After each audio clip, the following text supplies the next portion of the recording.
1988年10月23日，佩吉·卡尔和女儿在当地的一家餐馆工作。不知道从什么时候开始，佩吉经常抱怨自己胸口疼、四肢麻木，尤其是腿疼得特别厉害。女儿得知后，便让佩吉赶紧回家休息。然而回到家后的佩吉躺在沙发上面，就再也没有力气起来了。儿子看到后，立刻把他送去了医院。可尽管佩吉有明显不适的症状，医生就是查不出原因。保险起见，佩吉在医院待上了3天，大大小小的检查都做了个遍，也还是一无所获。这个时候，医生推测，或许是内心焦虑导致的植物神经紊乱，外加佩吉觉得症状有些好转了，于是就出院回家。可是到了家后，佩吉的脚又开始莫名其妙的疼了起来。这次就连说话的力气都没有了，家人见状又把他送去了大医院。然而怪事一桩接着一桩，在此过程当中，佩吉的2个儿子也都不约而同的出现了手指刺痛，脚有明显的灼烧感。几名专家在查看了佩吉的病历后，怀疑他们一家是中毒了。与此同时，佩吉的病情开始恶化，他大把的掉头发。见此症状，医生立刻联想到一种可怕的东西，那就是他中毒。它是一种无色无味的重金属物质，毒性远超铅、汞。当人体摄入含它的化合物后，会引发肌肉萎缩、供给失调以及不可逆转的神经病变。以前它主要是用来灭虫灭老鼠的，后来由于担心被人误食产生剧毒，在上世纪70年代初就被禁用了。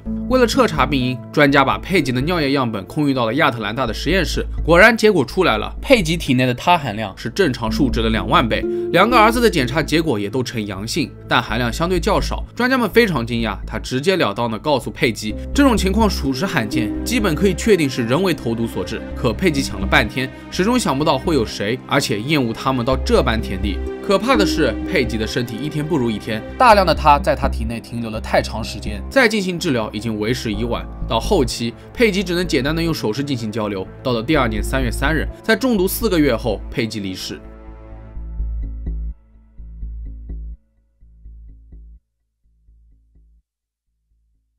自从检查出他中毒，医院认为这并不是一件寻常的中毒事件，于是就报警寻求帮助。经过警方调查后得知，佩吉是在1988年1月搬到佛罗里达州阿尔图拉斯小镇的。她的丈夫名叫佩卡尔，两人是重组家庭，当时共有4个孩子跟他们一起居住。小镇生活安静惬意，没有这么多社交，更何况他们搬了还不到1年，结仇似乎是不太可能的。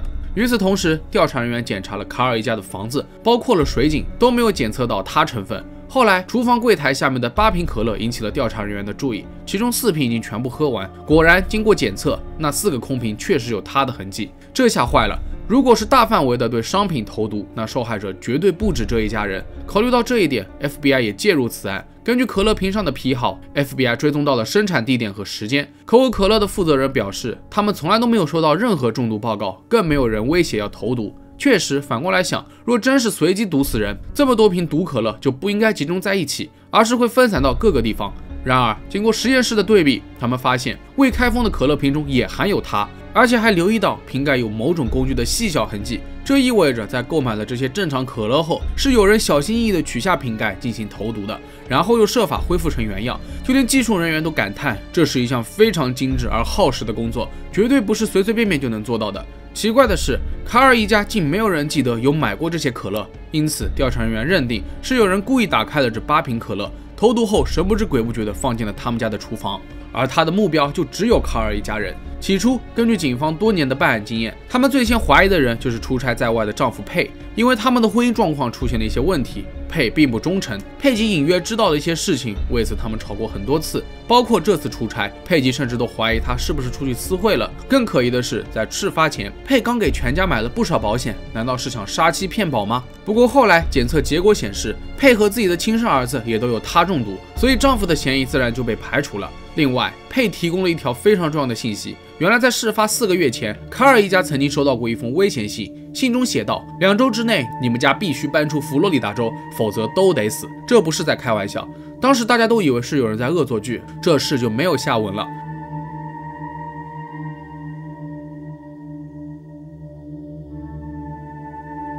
正因为这封未署名的威胁信，警方才扩大嫌疑人的搜索范围，开始盘问起周边的邻居。乔治·特雷帕尔和他的妻子戴安娜离卡尔一家非常近，他们两家甚至都共用一口井。通过初次盘问，警方几乎就能认定乔治就是最大的嫌疑人，因为警方问了这么一句话：你觉得为什么有人要害卡尔一家？而乔治的回答是：也许是想让他们搬家吧。可是明明除了警方之外，没有人知道这封威胁信的内容。另外，受到询问的50多人都没有提到搬家这一字眼。乔治的回答就刚好对上了，难道就只是巧合吗？要知道，他们所住的阿尔图拉斯小镇很小很安全，当地的住户几乎都不会锁门的，也就是说，谁都可以走进别人家做手脚。然而在询问过程中，乔治表现异常，说话有点结巴，还不敢与警察有眼神上的接触。他声称自己每天都会陪妻子去上班，对他这种东西是一无所知的。可是警方的调查结果却完全相反，乔治平时要么是一个人待在家里，要么就是去自己办公室，他很明显是在撒谎。那么这个乔治到底是个什么样的人呢？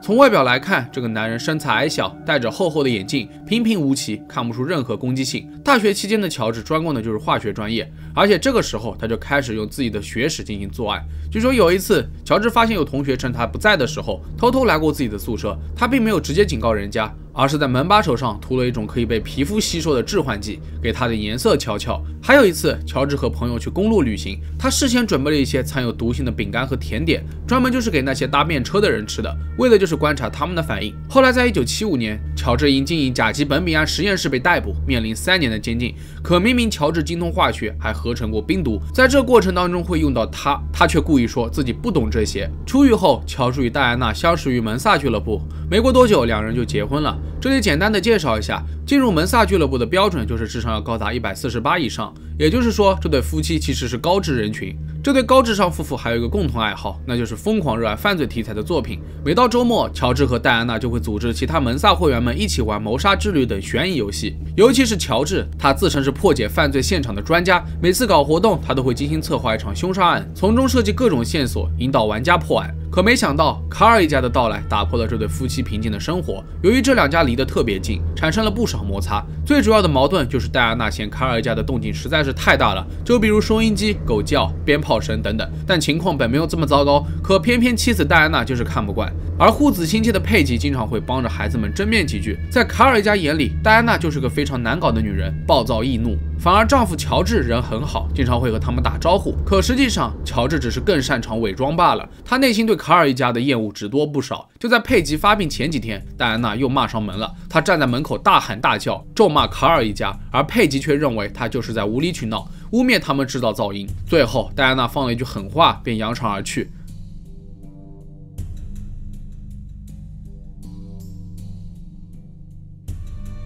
1988年12月，苏珊·戈雷克被派去做卧底接近乔治。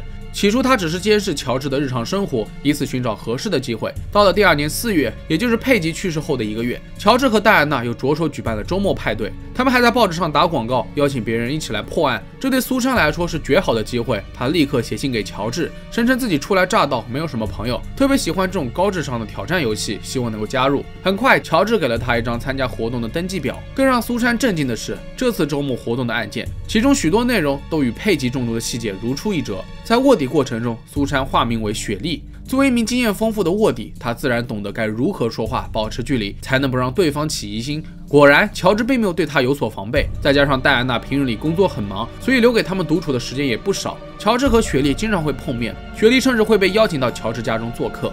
不过，虽然乔治看上去呆呆的，但他人很谨慎，从未透露过任何与他中毒有关的线索。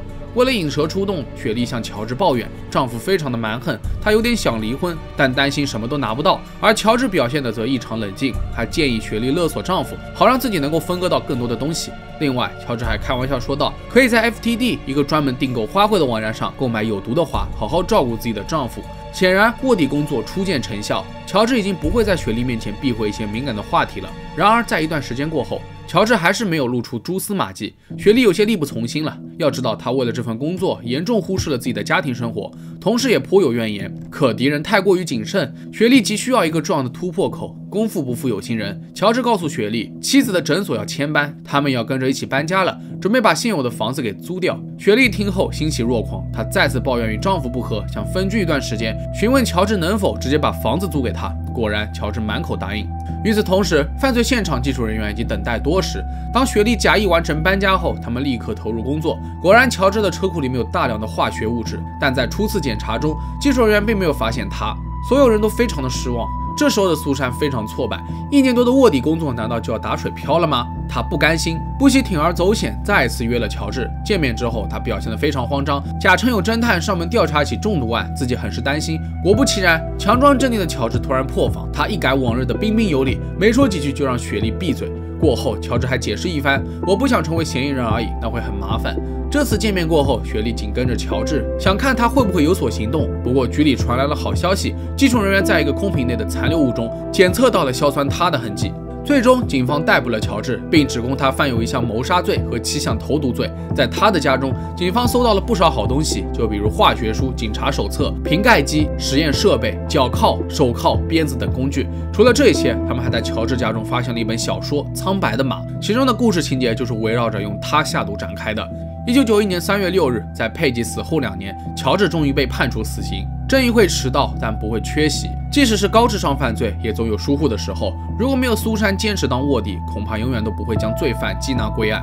这起他中毒的案件也终于告一段落。相信各位在了解完这个故事之后，都能对身边的人加以防范。就算他只是你的邻居、你的朋友，或者是你的闺蜜，任何产生摩擦的事情，能让步的尽量不要去较真，因为你永远都不知道一个人内心的阴暗面到底有多么的恐怖。那好了，本期视频到这就结束了。如果觉得视频做得还不错的话，也别忘了点赞、收藏和投币。我是真的，咱们下期视频再见吧。